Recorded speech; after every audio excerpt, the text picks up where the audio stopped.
but it seems wrong to me. Very wrong. Hi guys, welcome back to my channel, and today we are doing one of my favorite character makeups, Sally from The Nightmare Before Christmas. So as you have seen, I have primed my face and then used a white face paint all over my face and then applied white eyeshadow thoroughly to set the paint. And now I'm going to use a blue eye shade as a contour on the cheekbones and on the temples in order to give a very nice dimension to the face.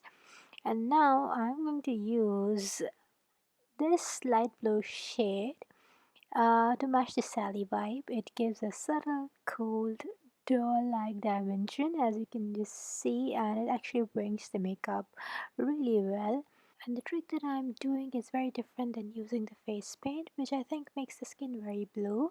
And now the famous contour of the nose. So I've used the same blue eye shade, and I'm just sketching a small upside down triangle on the tip of my nose, and this actually gives a very cute stitched doll vibe, which can be scary to some people. And now I'm filling the middle part of the nose with that white face paint in order to highlight my nose, and you can see what sort of a difference it has made, like incredible. And now the eye makeup of Sally. So I have actually used the same blue eye shade and filled my eyebrow with it, and now I'm actually making a D-shape effect on my face. So you can see that the concentration of the eye shade is on the upper part of the eyelid and on the near the lash line, and I'm blending it thoroughly and making sure the concentration stays there.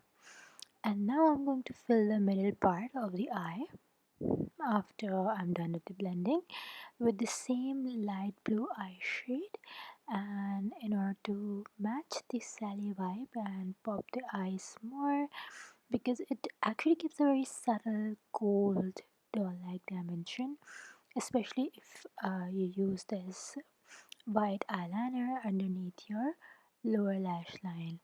So make sure to make it as thick as possible.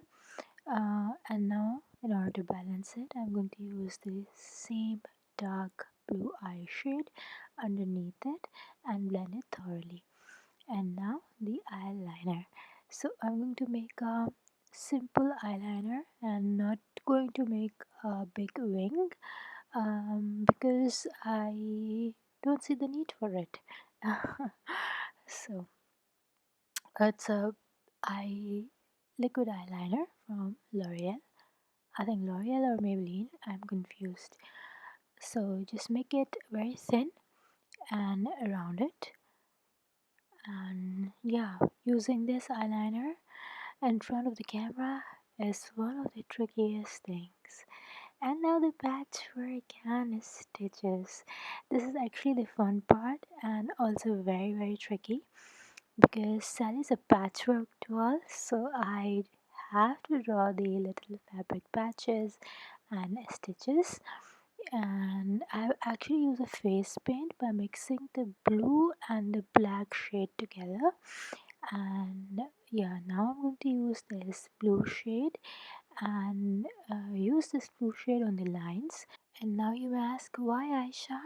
It is because the patch lines may look very harsh or cartoonish, and blending it with the blue eye shade soften the edges and make these look part of Sally's fabric skin rather than drawn on lines. So yeah, for a bit of realism. And I'm using the same brush and the same paint to make the stitches, and I'm making the stitches as it's there on Sally's face, and then I use the silver face paint on top of it to make the patches look more cohesive and balanced.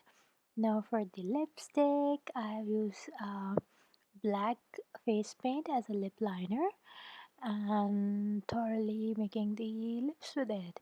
Okay, I'm not overlining or underlining it, I'm just making my lips as it is, and after filling after using this, I'm going to fill the lips with this maroon lip gloss. And you can definitely use a matte lipstick, but I think a glossy lipstick looks really good because Sally's lips are small and stitched, so it goes really well with this face makeup. So yeah, that's it. We are done with the makeup, and if you really want to add a red wig at this point and do a touch up with the stitches, then you can. But yeah, I think I'll keep my black hair. I hope you like this video. Don't forget to put a thumbs up to it, and until we meet again, ciao.